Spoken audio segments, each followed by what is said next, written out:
आरवच्या स्कूलला सुट्ट्या लागल्या, परत स्कूलही चालू झालं तरी आम्हाला कुठे फिरायला जाता आलं नाही.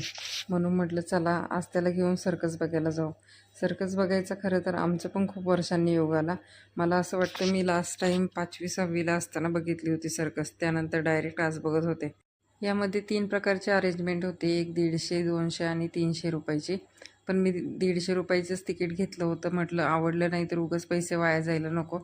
पण छान होतं. व्हिडिओमध्ये आपण बघतो आजकाल बऱ्याच गोष्टी एडिटेड असतात, पण या गोष्टी लाईव्ह दिसणं पण मुलांना इम्पॉर्टंट आहे. आरव तर आता मोठाच आहे, पण खूप छोटी-छोटी मुलं पण आली होती ना, ते सुद्धा खूप छान एन्जॉय करत होते आणि छान खेळत होते. आता हे खेळणी विकणाऱ्या माणसांना पण बरोबर माहीत असतं की कुठं विकायला जायचं. ते बरोबर लहान मुलं असतील ना, तिथंच फिरत होते. त्याला बघून मुलं रडतच होती, घरच्यांना घ्यायलाच लावत होती. तसंच ह्या छोट्या मुलीने पण केलं. खूप वेळ रडली, शेवटी तिच्या घरच्यांना तिने ते खेळणी घ्यायलाच लावली. आणि सर्कसमधले स्टंट वेगळेच आणि ह्या छोट्या बाळाचा स्टंट वेगळाच. तो मे बी त्यांच्याच फॅमिलीतला कोणीतरी असेल.